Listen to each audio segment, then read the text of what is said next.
Bonjour à tous et bienvenue sur boursicoté.com pour cette nouvelle analyse technique Forex, matières premières et crypto-monnaie avec une période de devise euro-dollar donc qui continue sa descente et on a atteint donc suite au franchissement de la zone majeure des 1,0630 et bien le prochain objectif que je vous dessinissais à 1.05 puisque l'on a marqué un point bas ici à 1.0496 donc on a vraiment validé ici cet objectif. Suite à cela et on marque un petit rebond, mais qui s'inclut totalement dans la dynamique baissière que nous avons actuellement sur cette paire de devises. Donc, qui continue. Alors, là, on devrait rebondir sur cette zone qui est une zone majeure. On a eu énormément de retournements auparavant sur ces niveaux.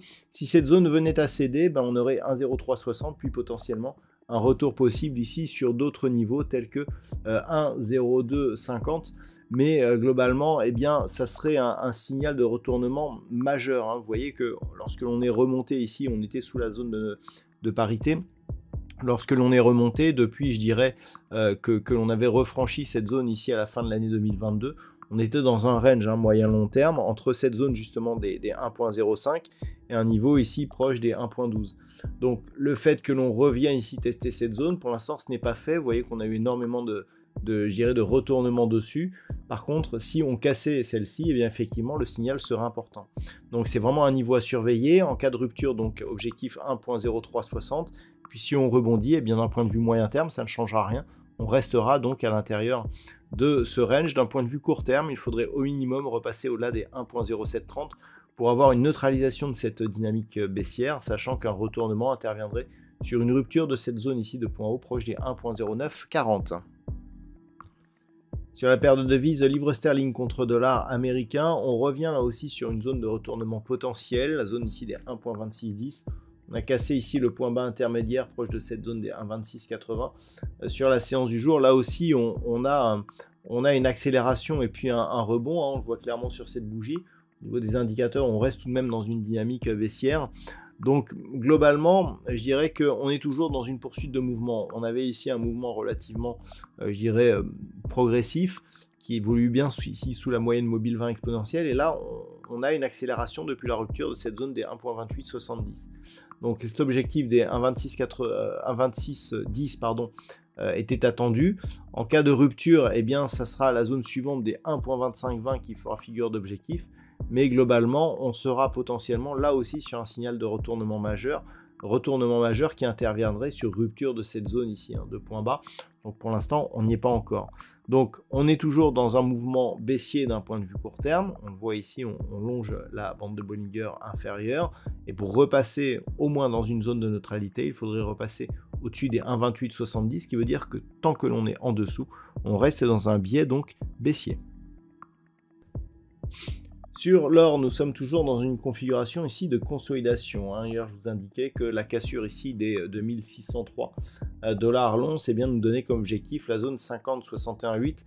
Donc on a une zone 50% à 2542 $ l'once. On a marqué un point bas ici sur cette séance à 2536. Donc on a entamé cette zone et on rebondit. On a un effet dollar donc sur cette phase.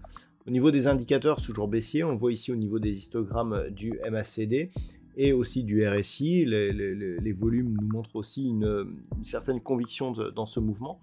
Donc globalement, ce n'est peut-être pas terminé. Alors, il va falloir surveiller si on va jusqu'à cette zone ici de 2478 $ l'once. En tout cas, on repasserait sur un biais haussier qu'en repassant au-delà ici des 2720. On en est relativement éloigné. Ce qu'il faut savoir, c'est que suite à cette dynamique ici haussière, eh bien, on est venu marquer un contact ici sur la bande de Bollinger inférieure et que pour l'instant on est très très loin des moyennes mobiles. Donc pour l'instant, tant que l'on est sous cette zone des 2720, ça reste baissier avec donc des objectifs qui sont liés désormais à cette zone des 2478 $ l'once. Sur le WTI, nous sommes toujours ici dans une zone assez neutre. On a hormis cette petite attaque ici, on reste globalement au-dessus de la zone ici des 67,50 $ le baril.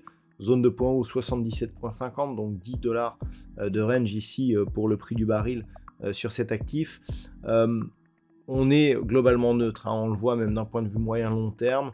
On ne peut plus réellement dire que l'on est ici sous l'influence de cette dynamique haussière. On est vraiment sur un biais neutre depuis, donc on est dans ce range, c'est-à-dire que l'on est redescendu ici dans le courant de l'année 2022. Donc 2 ans que l'on oscille ici dans ces niveaux. D'un point de vue court terme, on a une petite préférence baissière par le fait que nous sommes plus proches ici de la zone de support que de la zone de résistance de ce range. Et c'est vraiment la cassure de cette zone des 67,50 qui nous donnerait un signal marqué. Donc pour l'instant, c'est neutre sur le WTI. Et enfin, au niveau du Bitcoin, eh bien, on est toujours ici dans une dynamique positive. Alors, pas de nouveau plus haut aujourd'hui. On a eu un nouveau plus haut hier, mais ça s'est stabilisé. On reste toutefois sur des niveaux assez élevés. On voit un retournement qui est en train de se construire sur les histogrammes du MACD, des volumes. Alors, il faut attendre à la fin de la séance pour voir un petit peu ce qui se passe, mais un RSI en fort surachat. Donc, il est possible que l'on ait un mouvement de consolidation.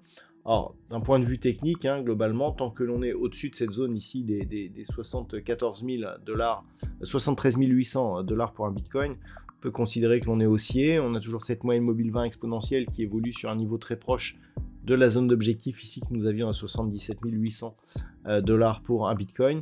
Donc grossièrement, on est sur une dynamique ici qui est en train de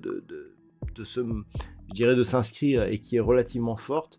Tant que l'on est au moins au-dessus des 77 800, la dynamique doit être considérée comme positive et potentiellement forte. Ce n'est que sous cette zone que l'on commencerait à avoir des signaux, d'affaiblissement. Le signal de retournement se trouve sur cette zone ici des 67 100 $ pour un Bitcoin. Voilà donc ce que l'on peut dire sur l'analyse technique de ces principaux actifs de marché. Je vous souhaite de passer une très bonne soirée. On se retrouve dès demain pour d'autres analyses techniques, toujours sur le site boursicoté.com.